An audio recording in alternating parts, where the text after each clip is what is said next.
দিনটা ছিল মায়ের পুজোর সকালবেলা। তো দিওয়ালির দিন আমার বাড়িতে পুজো হয়, তোমরা অনেকেই জানো। তো ঘুম থেকে উঠে বাসি কাজকর্ম সেরে যাব গঙ্গায় স্নান করতে। তার আগে করে নিলাম রান্নার জায়গাটা বরণ, কারণ আমি যদি বরণ না করে নিই তাহলে তো তারা রান্না শুরু করতে পারবে না। তো দেখো আমি দুটো ওভেনেই প্রথমে তেল সিঁদুর লাগিয়ে নিলাম, তারপর পরে একটু ধূপকাঠি দেখিয়ে একটু বাতাসা পান দিয়ে আমি ওটা থালার মধ্যেই সাজিয়ে নিয়েছিলাম। ওরা বললো যে থালার মধ্যেই রেখে দাও, কোনো অসুবিধা হবে না। আর নিয়েছিলাম একটু গামছা। তো দেখো এখন পুজো করে নিচ্ছি, এরপরে যাব হচ্ছে গঙ্গায় স্নান করতে। তো নাহলে দেরি হয়ে যাবে এদিকে সব জোগাড় জান্তি করতে। গঙ্গা স্নান করে আসার পরেই মাকে আনতে যাওয়া হবে। তো আমি এদিকে সব কিছু ধূপ ধুনো দেখিয়ে নিলাম। দেখিয়ে নেওয়ার পর একটুখানি মাকে জিজ্ঞাসা করছিলাম যে কোনো ভুল টুল হলে আমাকে একটু বলে দাও। তারপরে পান নিয়ে নিলাম, পানের মধ্যে বাতাসা দিয়ে আমি থালার মধ্যেই করেছিলাম। আর একদিকে আর কাকু বললো তুমি ওখানে একটু বাতাসা আর একটু গঙ্গার জল দিয়ে দাও। তো আমি তার কথা শুনে আমি সেটাও করে নমস্কার করে নিলাম। এবার চলে যাব গঙ্গায় স্নান করতে। তো গঙ্গা থেকে এসেই ঢাকি কাকুও চলে এসেছে, এখন ঢাকিকেও বরণ করে নিচ্ছি। তো কাকু বলে দিচ্ছিল নিচটাই দিও না, ওপরটাই দাও, স্বাভাবিক, নাহলে জিনিসটা নষ্ট হয়ে যাবে, তাই আমি উপরে দিলাম। একটু গামছা আর যেটুকুনি আমার সামর্থ্য সেই অনুযায়ী আমি ঢাকিটাকেও বরণ করে নিলাম। সত্যি এত সুন্দর ঢাক বাজায় কাকুটা, আমার এবার মানে ঢাকের আওয়াজে সত্যি মুগ্ধ হয়ে গেছি, খুব সুন্দর। তো দেখো সোনামাও চলে এসেছে, আমার ননদরাও চলে এসেছে সবাই। কাকু বললো আমাকে দাও, আমি ধূপকাঠিটা ঠিক দিয়ে দিচ্ছি। আর সোনামা তো জানোই আমাকে ছাড়া কোথাও যাবে না, ওই যে দাঁড়িয়ে আছে আর টুকটুক করে হাসছে। এরপরে করে নিচ্ছিলাম যে কুলো সাজিয়ে নিচ্ছিলাম, কারণ মাকে আনতে চলেই গেছে, তার আগে আমাকে বরণ ডালাটা রেডি করতে হবে, ওর জন্য আমি কুলোটাকে সাজিয়ে নিচ্ছিলাম। আমি আর আমার ননদ মিলে এই কাজগুলো কমপ্লিট করছিলাম। তো কালী পুজো মানে একটা মেয়ের বিয়ে কী পরিমাণে কাজ থাকে সেটা তো তোমরা আশা করি সবাই জানো। তো আমি এখন কুলোটা ভালো করে সাজিয়ে নিলাম। আর এইদিকে হচ্ছিল রান্না বান্না। আমি এক ফাঁকে এখানে এসেছিলাম, দেখছি সব ভাজাভুজি সব কিছু হচ্ছে। তো আমিও একটু এখানে এসে ভিডিও করে নিলাম। তো এইগুলো হচ্ছে বাইরের যেই খাবার হবে সেই খাবারের আয়োজন হয়েছে। আর যেই ভোগ প্রসাদ হবে সেটা একটু পরে ঠাকুমা আসবে, ঠাকুমা এসে সেই ভোগ প্রসাদ রান্না করবে। আর এদিকে দেখো মা চলে এসেছে, আমি একটু জল দিয়ে দিলাম। সবার প্রথমে আমার শাশুড়ি মা বরণ করে নিল, বাড়ির গুরুজন যে সেই তো আগে বরণ করবে, আমি একটু গঙ্গার জল ছিটিয়ে দিলাম। তো এখন আমার শাশুড়ি মা বরণ করে নিচ্ছে। কি অপূর্ব লাগছে না, মানে মা যখন বাড়ির সামনে আসে মনটা যেন ভরে যায়, মানে একটা আলাদাই অনুভূতি হয়। এই অনুভূতি হয়তো কাউকে বোঝানো সত্যি করেই সম্ভব না। এত সুন্দর এত অপূর্ব লাগছে, সত্যি করেই বলে বোঝাতে পারবো না। তো এইদিকে মা বরণ করে নেওয়ার পর এবার আমি বরণ করব। আর ওই যে সোনা মা বলছে আসো আসো মামি আসো, দিয়ে যে আমি বরণ করে নিচ্ছি মাকে। এবার আমি বরণ করার পর এবার আমার ননদ বরণ করবে। যেহেতু বাড়িতে তিনজনাই আছি, তো তিনজনা মিলেই বরণ করে নেব। তো এদিকে আমি বরণ করে নিচ্ছি। যদি কোনো ভুল ত্রুটি হয় সবাই একটুখানি মানিয়ে নিও, কারণ ভুল ত্রুটি তো মানুষ মাত্রই হতে পারে, আমি জানি না। তো এবার আমার ননদ বরণ করে নিচ্ছে। তারপরে আমাদের বাড়িতে না একটা নিয়ম আছে, আমি জানি না হয়তো অনেকের বাড়িতেই আছে। তো এবার মাকে ভেতরে নিয়ে যাওয়া হবে। ভেতরে নিয়ে যাওয়ার আগে আমি মাথায় কুলোটা নেব। ওর জন্য স্লিপ কাটছিল, তো আমি মাথার মধ্যে দেখো ঘোমটা দিয়ে নিয়েছি। এবার কুলোটা মাথার মধ্যে আমি বললাম যে একটু তুলে দাও, কারণ অনেকটা ভারী হয় তো একটু তুলতে সত্যি অসুবিধাই হয়।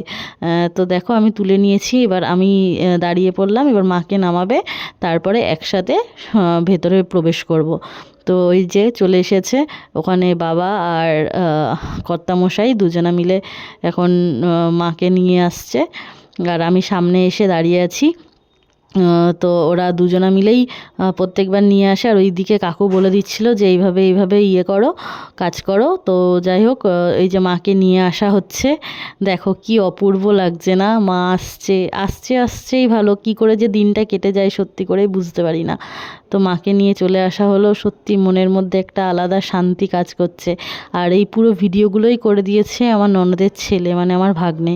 এরপরে আমি মাকে সাজিয়ে নিচ্ছিলাম, কারণ সব কিছু এদিকে কাজ কমপ্লিট হয়ে গেছে। সব মালা, বেলপাতার মালা, নীলকণ্ঠর মালাগুলো মাকে পরিয়ে দিচ্ছিলাম। মাকে না সাজালে তো ভালো লাগবে না, আগে মাকে সিঙ্গার করে দিই। তো একে একে আমি মাকে সব মালাগুলো আগে পরিয়ে নিলাম। মালাগুলো পরানোর পর তারপরে ভাবছিলাম মায়ের যেই সাজগুলো আছে সেগুলোও পরিয়ে দিই। তো আমি বললাম দিদিভাই আমি তাহলে সব কিছুই একবারে পরিয়ে দিলাম। দিদিভাই বললো হ্যাঁ একবারে মাকে পুরো রেডি করে দিতে। তো আমি সুন্দর করে সত্যি মন থেকে এত ভালো লাগে মাকে সাজাতে, মানে নিজেও হয়তো কোনোদিনও ওরকমভাবে সাজি না, কিন্তু মাকে সাজাতে সত্যি করে খুব ভালো লাগে। তো আমি এবার মায়ের জন্য একটা চাঁদমালা বানিয়েছিলাম। তো আমার ভাগ্নে বলছে মামি একটু দেখাও ভালো করে। তো আমি চাঁদমালাটাও মাকে পরিয়ে দিলাম। একে একে মায়ের সোনা গয়নার জিনিসগুলোও মাকে পরিয়ে দেবো। তো আমি চাঁদমালাটা আপাতত এই হাতে রেখেছিলাম, আমি বললাম এখানটাই থাক, আমি পরে ওখানটাই দেবো, কারণ ওখানে আরও অনেকগুলো কাজ বাকি ছিল। তারপরে সবার পছন্দের জিনিস, মানে আমার ভালো লাগে। দিদিভাই এবার মায়ের জন্য একটা রূপোর জিভ বানিয়েছিল, তো সেটা পরাতে যাচ্ছিলাম, কিন্তু এই আঠাতে সেটা হচ্ছিল না। তো আমি বললাম প্রথমে এই আঠাতে হবে না, তো তোমরা একটা অন্য আঠা দাও। তো ও বললো দেখো একবার হয় কি না। তো আমি দেখলাম যে এটাতে হচ্ছে না, তারপরে আবার এটা পরে পরিয়েছিলাম, কারণ এই আঠাটা থাকছিল না, খুব হালকার ওপরে ওটা খুলে চলে আসছিল। আমার খুব একটা পছন্দের জিনিস, মানে পায়ের তোড়া, যেটা আমি মাকে এবার পরিয়ে নেব। মানে এত ভালো লাগে কি করে মানে কিভাবে বলবো হয়তো বোঝাতে পারছি না। তাও আমি অনেকবার চেষ্টা করলাম, চেষ্টা করার পরও আমি জানি যে হবে না। তো আমার কর্তামশাইকে পাঠালাম, আর এই যে আমি পায়ের তোড়াটা মাকে আগের বছর বানিয়ে দিয়েছিলাম। তো সবার প্রথমে আমার খুব শখ ছিল যে মাকে পায়ের তোড়া বানিয়ে দেবো। আগের বছর মাকে পায়ের তোড়া বানিয়ে দিয়েছিলাম, এখন মাকে পায়ের তোড়াটাই পরিয়ে দিচ্ছি। উফ, মনের ভেতরে যে কি একটা শান্তি হয় এই সময়, আমি হয়তো কাউকে বলে সত্যি করেই বোঝাতে পারবো না। তো এইদিকে আমার মাকে সাজানো কমপ্লিট হয়ে গেছে। এখন আমি সব বেলপাতা 28টা করে, জগডুমুরের ডাল, সব এগুলো যজ্ঞের জন্য রেডি করছি। দিদিভাই এদিকে ফল বানাতে বসে গেছে, আর সবাই মিলেমিশেই কাজ করছি। এদিকে ঢাকি কাকু বলছে আমি বসেই আছি, তো আমি একটু ঢাক বাজাই। তারপরে চলে গেছিলাম রেডি হতে, দেখো রেডি হয়ে একটু চলে এসেছি, আর বাইরেটাই একটু এসেছিলাম আমি আর সোনামা। সোনামা বলছে মামি আমাকে দেখা যাচ্ছে না, ওর জন্য দুজনা মিলে একটু রাস্তায় হেঁটে এলাম। এই দিন আমাদের পাড়াতেও একটা পুজো হয়, তো ওইখানেই গেছিলাম একসাথে। তো এই সময় এখনও ঠাকুরমশাই আসেনি, ওর জন্য দুজনা রেডি হয়ে একবার রাস্তার মধ্যে এসেছিলাম। এই যে এইদিকে প্যান্ডেলও তো রেডি হয়েই গেছিলো আগে, চেয়ার টেবিল এখনও পাতা হয়নি। এই যে পুজো শুরুও হয়ে গেছে, এখন মায়ের আরতি হচ্ছে। এবার পুজোর পুরো ভিডিওটা তো করা কমপ্লিট মানে সম্ভব হয় না, সবাই আসে আর পুজোর ওখানে বসে থেকে না, মানে পুজো দেখতে দেখতে কখন সময় কেটে যায় জোগাড় দিতে দিতে সত্যি করেই বুঝতে পারি না। তো যখন ঠাকুরমশাই আরতি করছে, আমার ভাগ্নেকে আমি বললাম তুই একটুখানি এইটুকুনির ভিডিও করে দে। তো ওই পুরো ভিডিওটা করে দিয়েছে। সত্যি ও না থাকলে হয়তো তোমাদের সাথে আমি এই পুজোর ভিডিওগুলো শেয়ারও করতে পারতাম না, কারণ আমার তো এত কাজের চাপ থাকে, আমি তো ফোন হাতে নেওয়ার সময়ই পাই না। ওর জন্যই বিগত 2 বছর ধরে আমি প্রত্যেকটা ভিডিও শেয়ার করতে পারি, কারণ ও যতটা পারে, মাঝে মাঝে একটু বদমাশি করে যে করে দেবো না, কিন্তু সব কিছুই করে দেয়। দেখো কি অপূর্ব লাগছে না মায়ের মুখটা। এদিকে আমি আর সোনামা ওখানে বসে আছি, আর এদিকে ঠাকুরমশাই আরতি করছে। তো এরপরে যজ্ঞ হবে। পুজো হতে হতে অনেক রাতই হয়ে গেছিলো, কারণ ঠাকুরমশাই অনেকটা দেরি করেই এসেছিল। আমরাই বলেছিলাম অবশ্য যে সন্ধ্যা হবে, তারপরে মায়ের পুজোতে বসা হবে। তো আমার ভাগ্নে দেখো একটুও বাদ দেয়নি, প্রত্যেকটা মুহূর্ত যতটা পেরেছে ততটাও ক্যাপচার করেছে। এটা আমার কাছে একটা সত্যি করে অনেক অনেক অনেক বড় পাওনা, খুব ভালো লাগে। আর এখানে সবাই চলেও এসেছিল, আর আমি তো মানে কি বলবো, সত্যি করেই চোখের জল বেরিয়ে যায়, এত সুন্দর লাগছে মাকে, আমি সত্যি করেই হয়তো বলে বোঝাতে পারবো না। আর আমাদের যিনি ঠাকুরমশাই আছে এত সুন্দর পুজো করে, মানে সত্যি করে যদি উনি 5 ঘন্টা কেন 10 ঘন্টাও পুজো করে, মনে হবে যে আমি একটুখানি বসে দেখি। এত সুন্দর মন্ত্র উচ্চারণ করে, ওনাকে কোনো বইও দেখতে হয় না, ওনার প্রত্যেকটা জিনিস পুরো মুখস্থ। তো এদিকে তারপর 28টা প্রদীপ আমি জ্বালিয়ে নিয়েছি, আর তারপরে যজ্ঞও শুরু হয়ে গেছে। ঠাকুরমশাই ওদিকে যজ্ঞ করছে, আর আমি এদিকে 28টা প্রদীপ সবাই মিলে আমরা জ্বালিয়ে নিলাম। জ্বালিয়ে নেওয়ার পর ওখানে যজ্ঞতে আমরা সবাই বসেছিলাম। এই ভিডিওগুলোও আমার ভাগ্নেই করে দিয়েছে, কারণ ওই যে বললাম আমার একার পক্ষে কোনো মতেই সম্ভব না। তারপরে পুজোর শেষে একটু বাইরে আসলাম, দেখলাম সবাই প্রসাদ পেতে বসে গেছে, তো আমি একটুখানি সামান্য ভিডিও নিয়ে নিলাম। তো এইদিকে প্রসাদ দেওয়া হচ্ছে, আর আমি তখন সবেমাত্র পুজো শেষ হয়েছে, আর আমি একটুখানি উঠেছি। আর এইদিকে বাপ্পাদা বলছে কী রে তুই আমার ভিডিও করলি না, তো ভিডিও না করলে কি করে ফেমাস হবি। আমি বললাম তাহলে সবার প্রথম শুরু করি তোমারই ভিডিও। আর এদিকে সৌরি প্রচণ্ড পরিমাণে হাসছে।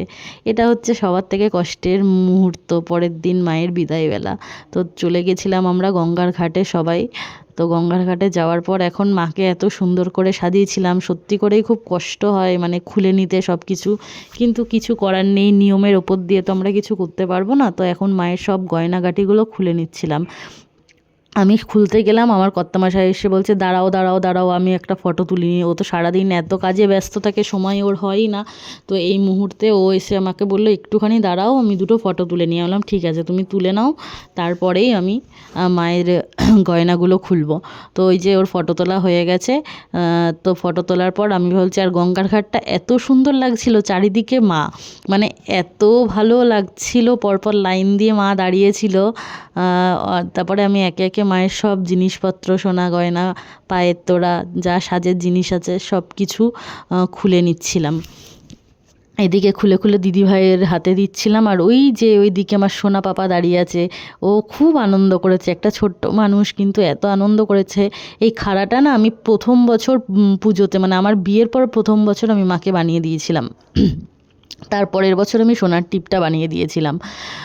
তো একে একে ইচ্ছা হয় প্রত্যেক বছরই, আমরা তো এত কিছু করি, কিন্তু আমার ইচ্ছা এটা, মানে আমার বিয়ে হয়েছে 4 বছর হলো, আমি 4 বছরে মাকে 4খানা জিনিস বানিয়ে দিতে পেরেছি। আমি পারিনি, মানে আমি দেওয়ার কেউ না, কিন্তু মায়ের ইচ্ছাই যে দিতে পেরেছি, এটা আমার কাছে অনেক অনেক বড় একটা মুহূর্ত। তো এদিকে দেখো মায়ের গয়নাগাটি সব খোলা হয়ে গেছে। সত্যি আর মানে বলতে পারছি না এই সময়টা যে কি কষ্ট হয়, ভয়েস ওভার দিতে দিতেও হয়তো চোখে জলটা চলে আসছে। তো আমার বাড়ির ভিডিও তোমাদের কেমন লাগলো অবশ্যই জানিও।